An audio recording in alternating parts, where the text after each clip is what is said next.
ವಂದಿಸಿಕೊಳ್ಳುವುದಕ್ಕೆ ನೀವು ಮಾಡಿದ ಸಿದ್ಧತೆ ಚಂದನ ಇಳಿದ ಮರುಕ್ಷಣದಲ್ಲೇ ವೇದ್ಯವಾಗಿ. ಅಯ್ಯೋ, ನಾನು ಇಲ್ಲೇ ನಿಂತು ಮಾತನಾಡಿಸ್ತಾ ಇದ್ದೀನಿ. ಹೌದೌದು. ಹೇಗೆ ದಯ ಮಾಡಿಸ್ಬೇಕು?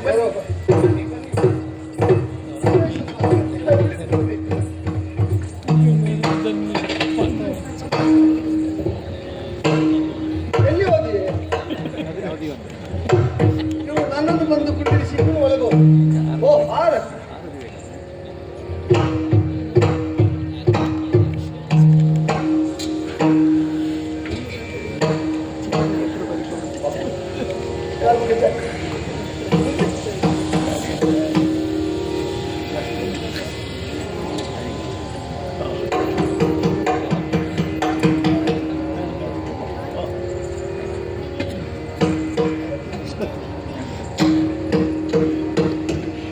ಸ್ವಾಮಿ, ಆಯ್ತಾ? ಮಗನೊಮ್ಮೆ ವಂದಿಸಿಕೊಂಡೆ ನಾನು. ಶ್ರೇಯಸ್ ಆಗಲಿ ಅಂತಲೇ ಹೇಳಬೇಕು. ಕೆಲವರು ಹೇಳುವುದು ಪತಿಯಾದವನು ಸತಿಗೆ ಆಶೀರ್ವದಿಸಿದ್ರೆ ತನಗೆ ತಾನೇ ಹರಸಿಕೊಂಡ ಹಾಗೆ ಅಂತ. ಯಾಕೆ ಅಂತಂದ್ರೆ ನಿನಗೆ ಏನು ಹೇಳಿದ್ರು ಅದರ ಫಲಾನುಭವಿ ನಾನು ಆದ್ರೂ ಒಂದುಂಟು. ಏನು? ಮೂಲಭೂತವಾಗಿ ಒಂದೇ ಸಚ್ಚಿದಾನಂದ ಸ್ವರೂಪದ ಅಂಶಗಳು ಈ ಜೀವವೃತ್ತ ಒಪ್ಪಿದ್ರೆ ಯಾರು ಯಾರಿಗೆ ಆಶೀರ್ವದಿಸಿದ್ರು ಅವರಿಗೆ ಮಾಡಿದ ಹಾಗೆ. ಹಾಗಿದ್ರೆ ಆದ್ದರಿಂದಲೇ ಸದ್ಭಾವದಿಂದ ಇಷ್ಟಾರ್ಥ ಸಿದ್ಧಿರಸ್ತು. ಇದು ಸಾಕಾಗುದು. ಇಷ್ಟಾರ್ಥ ನಿನ್ನ ಮನಸ್ಸಿನಲ್ಲಿ ಏನು ಇಷ್ಟಾರ್ಥ ಉಂಟು ಅದು ಸಿದ್ಧಿ ಆಗಲಿಲ್ಲ ಸಾಲದ. ಆದ್ರೆ ಹೆಂಡತಿಯಾದವಳು ಗಂಡನಿಗಿಂತ ಸೇವೆ ಮಾಡಿದಾಗ ಗಂಡನ್ನು ಪ್ರತ್ಯೇಕವಾಗಿ ಆಶೀರ್ವಾದ ಮಾಡುವುದು ಬೇಡುವ ಅಲ್ಲ, ಅದೇ ಹೇಳಿದ್ರೆ ನಾನು ಪ್ರತ್ಯೇಕವಾಗಿ ಮಾಡಿದ್ರೆ ತನಗೇ ಆಗುತ್ತದೆ ಅಂತ ಒಂದು ಭಾವ. ಹಾಗೆ ಅಂತ ಯಾರಿಗೆ ಮಾಡಿದ್ರು ಕೂಡ ತನಗೇ ಆಗುತ್ತದೆ ಮೂಲಭೂತವಾಗಿ ಹೇಳಿದ್ರು. ಆದರೂ ಮಾಡಿದಂತಹ ಒಂದು ಸೌಜನ್ಯಪೂರಿತವಾದ ನಡತೆಗೆ, ತೋರಿದ ಆಧಾರಕ್ಕೆ, ಮಾಡಿದ ಪತಿಪೂಜನಕ್ಕೆ ಇನ್ನು ಇಷ್ಟಾರ್ಥ ಸಿದ್ಧಿಸಲಿಕ್ಕೆ ಭಗವಂತನಲ್ಲಿ ಪ್ರಾರ್ಥನೆ ಮಾಡಬಹುದಲ್ಲ. ಮಾಡಬಹುದು. ಸಂತೋಷವಾಯಿತು. ಹಾಗೆ ಸಂತೋಷ.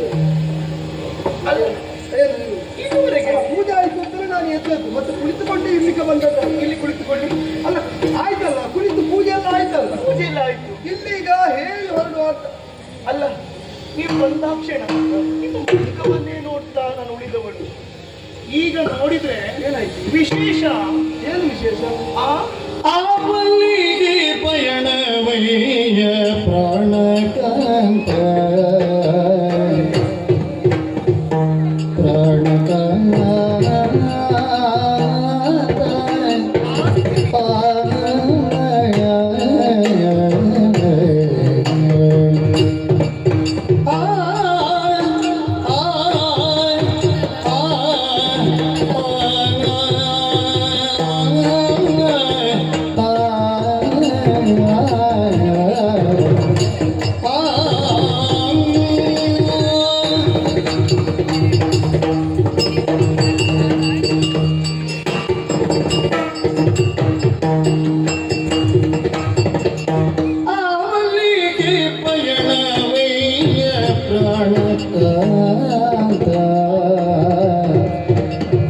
ರಾಜಠೀವಿಯಿಂದ ಹೊರಟೆಯಲ್ಲಿ ಪ್ರಾಣಕಾಂತ ರಾಜಠೀವಿಯಿಂದ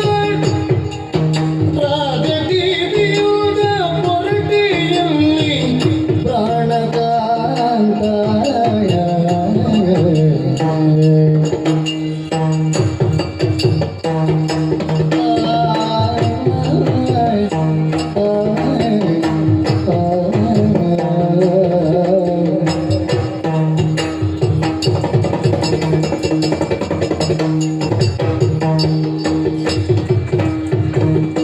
ಚಂದನವ ನಡರಿಕೊಂಡು ಪ್ರಾಣಕಾಂತ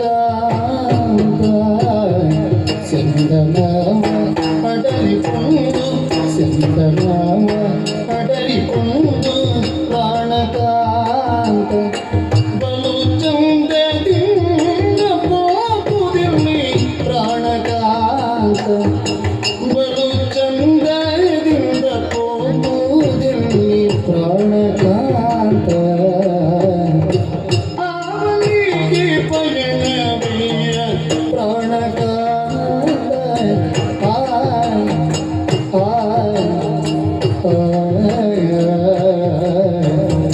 ಪ್ರಾಣಕಾಂತ.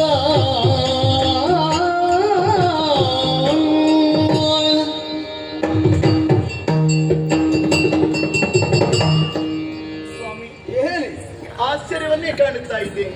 ಯಾವತ್ತು ನಾ ಬರುವಂತೆ ಬಂದಿದ್ದೇನೆ, ಏನು ಆಶ್ಚರ್ಯ? ಇಲ್ಲ, ನನ್ನ ಮನೆಗೆ ನನ್ನ ಸತಿ ಇರುವಲ್ಲಿಗೆ ನಾನು ಬಂದದ್ರಲ್ಲಿ ಏನು ವಿಶೇಷ? ಯಾವತ್ತು ಬರುವ ಹಾಗೆ ಬರ್ಲಿಲ್ಲ ನೀವು. ನಿನ್ನನ್ನು ಕಂಡಾಗ ಮಾತಾಡಿದ್ದ ಹಾಗೆ ಅಲ್ವೋ? ಅದು ಹಾಗೆ ಇತ್ತು. ಸ್ನೇಹಪೂರ್ವಕವಾಗಿ ನಸುನಗೆ ಆಡಿದ್ದು ಹಾಗೆ ಇಲ್ವೋ? ಅದರಲ್ಲಿ ಬದಲಾವಣೆ ಇಲ್ಲ. ಮತ್ತೆ ಬದಲಾವಣೆ ಇಲ್ಲದೆ ಯಾವತ್ತಿಲ್ಲ. ನಾನು ಹಾಗೆ ಹಾ. ನಿಮ್ಮ ಆಗಮನವಾದಾಗ ಹಾ.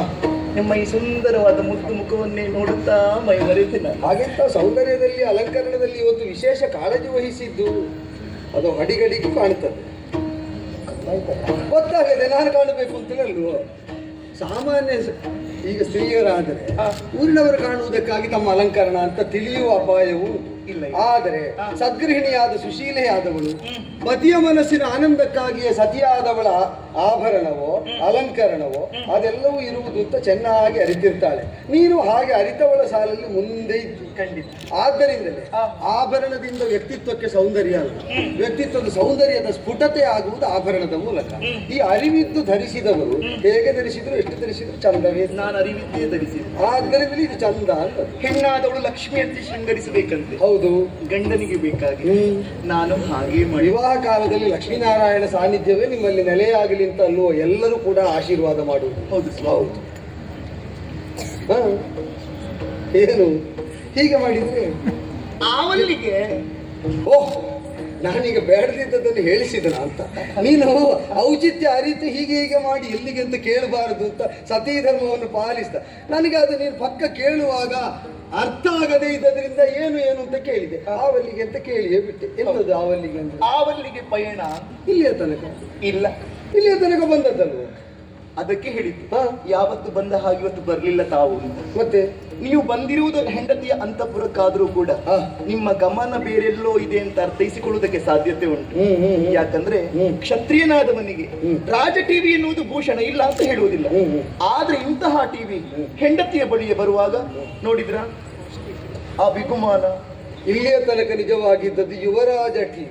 ಆ, ಮಹಾರಾಜರಾಗಿ ರಾಜ ಟಿವಿ ಅಂತ ಇದ್ದದ್ದು ನಮ್ಮ ಅಪ್ಪಯ್ಯ ಹಂಸಧ್ವಜ ಭೂಪತಿಗಳು. ಆ. ಯುವರಾಜನಾದ ಸುಧನ್ವನಿಗೆ ಯುವರಾಜರ ಟಿವಿ ಮಾತ್ರ ಇದ್ದದ್ದು. ಆ. ಈಗ ಆಗಲ್ಲ. ಒಂದು ರಾಜ ಟಿವಿಯೇ ಬಂದದ್ದು ಸತ್ಯವೇ. ಒಂದು ಪ್ರಭುತ್ವ ಸಿದ್ಧಿಸಿದೆ, ಅದೇ ಒಂದು ಒಡೆತನ ಬಂದಿದೆ. ಮಾತ್ರವಲ್ಲ, ಅದು ಬಂದ ಮೇಲೆ ಅದಕ್ಕೆ ತಕ್ಕುದಾದಂತಹ ರೀತಿ ನೀತಿಗಳಿರಬೇಡ. ಖಂಡಿತ ಹಾಗೆ ಬಂದದ್ದು. ನಲ್ಲನಾದವನು ಹಾ. ನಲ್ಲೆಯ ಅಂತಃಪುರಕ್ಕೆ ಬರುವಾಗ ಬರುವಾಗ ಬಿಲ್ಲ ಹಿಡಿದ ನಲ್ಲ. ಅಲ್ಲ, ಹಾ? ಈಗ ನಲ್ಲೆಯಾದವನು ಹಾ. ನಲ್ಲೆಯಾದವಳ ಅಂತಃಪುರಕ್ಕೆ ನಲ್ಲ ಬರುವಾಗ ಬಿಲ್ಲ ಹಿಡಿದವನು ಮೊದಲೇ ಬರಬೇಕು ಅಂತ ತಿಳಿದವರು ಹೇಳಿದರು. ಕಬ್ಬಿಲ್ಲ ಹಿಡಿದವನು ಮೊದಲೇ ಬಂದರೆ ಹಾ. ನಲ್ಲೆಯರ ಸಮಾಗಮ ಅಂತಃಪುರದಲ್ಲಿ ಸರಿಯಾಗಿ ಆಗುತ್ತದೆ ಅಂತ. ಹಾ. ಇಲ್ಲಿಗೆ ನಿಷಿದ್ಧ ಅಲ್ಲ, ಹಾ. ಆದರೆ ಗಂಡನ ಕೈಯಲ್ಲಿರುವುದು ಸ್ವಲ್ಪ ಅಪೂರ್ವ. ಅಂತಃಪುರಕ್ಕೆ ಬರುವಾಗ ಈ ಬಿಲ್ಲು ಬೇಕಾ ಅಂತ ಪ್ರಶ್ನೆ. ಹಾಗೆ ಅಂತ ನಿನಗೆ ಹೊಡಿತೇನೆ ಅಂತ ನಿನಗೇನು ಭೀತಿ ಇಲ್ವಲ್ಲ? ಮತ್ತೆ ನನ್ನ ಕೈಯಲ್ಲಿ ಬಿಲ್ಲಿದ್ರೆ ನಿನಗೆ ಮಾತ್ರವಲ್ಲ, ಹಾ? ನೋಡಿ ಏನು? ಕವಚದ ಸೀಸ, ಸೀಸದ ಕವಚ. ಹೌದು, ಹಾ. ಶಿರಸ್ತ್ರಾಣ, ಹಾ. ಬತ್ತಡಿಕೆಯಲ್ಲಿ ಹಲವಾರು ಬಾಣಗಳು ತುಂಬಿದೆ. ಮತ್ತೆ ಬಿಲ್ಲುಂಟು ಅಂತ ಆದ ಮೇಲೆ ಹೊಡೆಯುವುದಕ್ಕೆ ಬಾಣ ಬೇಡವೇನೆ? ಅದನ್ನು ತುಂಬಿಡುವುದಕ್ಕೆ ಬತ್ತಳಿಕೆ ಬೇಡ? ಆ ಕಡೆಗೆ ದೃಷ್ಟಿ ಹಾಯಿಸಿ ನೋಡಿದ್ರೆ ಹೌದು, ನಮ್ಮ ಸೆಂದನಲ್ಲಿ ಉಂಟು ವಿಶೇಷವಾದ ಸಂದನ. ಯಾವತ್ತು ಆ ವಾಹನದಲ್ಲಿ ಬರುವುದೇ ಇಲ್ಲ ನೀವು. ಸುಮ್ಮನೆ ಸುತ್ತಾಡುವುದಕ್ಕೆ ಅಂತ ಆದಾಗ ಸಾಮಾನ್ಯವಾದದ್ದು ಸಾಕಾಗ್ತದೆ. ಹಾ. ಇದು ವಿಶೇಷವಾದ ಸಿದ್ಧತೆ ಬೇಕಾಗ್ತದೆ. ನಮಗೆ ಒದಗಬೇಕು, ಹಾ. ವೈರಿಗಳಿಗೆ ಒದಗಬಾರದು. ಹಾ. ಈ ನೆಲೆಯಿಂದ ಸಿದ್ಧವಾದ ವಿಶಿಷ್ಟ ಸಂದನ. ಮಾತ್ರವಲ್ಲ, ಕುದುರೆ ಕಾರ್ಯದ ಮುಗ್ಗರಿಸಲ್ಪಟ್ಟಿದೆ. ಹೌದು. ಎಷ್ಟು ಹೊತ್ತಿಗೆ ಒಡೆಯನ ಆಣತಿ ಆದೀತು ಎನ್ನುವ ಹಾಗೆ ಕಾಯುತ್ತಾ ಅದು ಇರುವ ಹೋಗಿ ನಾನು ಪುನಃ ಹತ್ತಿದ ಮೇಲೆ ಮತ್ತೆ ಎದ್ದೇಳು. ನಾ ಹತ್ತುವಲ್ಲಿಯ ತನಕ ಮುಗ್ಗರಿಸಿಕೊಂಡು ಹಾಗೆ ಕುಸಿದೇ ಕುಳಿತಿರ್ತ. ಹಾಗಿದ್ರೆ ಈಗ ಬರ್ತೇನೆ ಅಂತ ಹೇಳಿ ಬಂದಿದ್ದೆ. ನೋಡಿ, ಏನು? ಈಗ ಬರ್ತೇನೆ ಅಂತ ಹೇಳಿಯೇ ಬಂದದ್ದೆ. ಆದ್ರಿಂದಲೇ ಕಾಯ್ತಾ ಇರುವುದಲ್ಲ. ಇಲ್ಲದಿದ್ರೆ ಲಾಯಕ ಹೋಗು ಅಂತ ಹೇಳುದಿಲ್ಲ. ಇದರಿಂದ ಅರ್ಥೈಸಿಕೊಳ್ಳುವುದಕ್ಕೆ ಸಾಧ್ಯತೆ ಉಂಟು. ಏನಂತ? ಬೇರೆಲ್ಲಿಗೋ ಹೋಗುವುದಕ್ಕಿದ್ದವರು ಅಂತ. ಇಲ್ಲಿ ಬರಬಾರದು ಅಂತಲ್ಲ, ಇಲ್ಲಿ ಬಂದು ಇಲ್ಲಿ ನಿಲ್ಲುವುದಕ್ಕೆ ಬಂದವಲ್ಲ, ಅದು ಸ್ಪಷ್ಟ.